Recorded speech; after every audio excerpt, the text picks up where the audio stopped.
16th April சாத்விக்கோட birthday. வீட்டுக்கு பக்கத்தில் இருக்க டெம்பிளுக்கு கிளம்பிட்டோம். சாத்விக் பார்த்திங்கன்னா 11 இயர்ஸ் கழித்து பிறந்தவன். எல்லார் வீட்லேயுமே எங்களுக்கு அவர் தான் கடைக்குட்டி. என்னோடய மதனிலா வீட்டு சைடும் சரி, என்னோடய அம்மா வீட்டு சைடும் பார்த்திங்கன்னா அவர் தான் கடைக்குட்டி. அதனால் ரொம்ப செல்லம் அவர். ஆனால் பார்த்திங்கன்னா எங்கள் வீட்டு சைடு ரொம்ப ஒட்டவே மாட்டான். என்னோடய மதனிலா வீட்டு சைடு தான் எல்லாருக்கிட்டேயுமே போயிடுவான், மிங்கிள் ஆகிடுவான். அம்மா வீட்டு சைடு யார்கிட்டையுமே போக மாட்டான். அதுக்கு ரீசன் நான் அம்மா வீட்டுக்கு நிறைய மாட்டேன். அவன் குழந்தையா இருக்கும்போது நான் இங்கேயே இருந்ததுனால அவனுக்கு யாருமே அங்கே ரொம்ப மிங்கிள் ஆக முடியாமல் போயிடுச்சு. அதனால தான் அவன் போகாமல் இருக்கான். ஈவினிங் எல்லாருமே பர்த்டேக்கு வந்திருந்தாங்க. ஃபஸ்ட் இயர் பர்த்டேக்கு ஒரே அழுது ஒரே ஆர்ப்பாட்டம் பண்ணியிருந்தான். செகண்ட் இயர் பர்த்டே பரவாயில்ல, ஓரளவுக்கு கோஆப்ரேட் பண்ணி சூப்பராகவே கேக் வெட்டி செலிப்ரேட் பண்ணிட்டாங்க.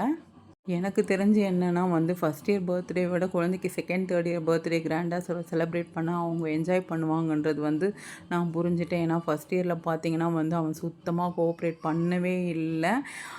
அந்த ஃபங்க்ஷன் எங்களோட ரிசப்ஷன் மாதிரி ஆயிடுச்சு. நான் ஹஸ்பண்டு பாப்பா 3 பேருமே நின்று எல்லாருமே ரிசீவ் பண்ணி கிஃப்ட் கொடுத்தேன். அவங்க எல்லாருமே சாப்பிட்டாங்க. சூப்பராக ஃபங்க்ஷன் போச்சு. இன்றைக்கி டே இப்படி முடிஞ்சது. நாளைக்கு இன்னொரு வீடியோவில் நான் மீட் பண்ணுறேன்.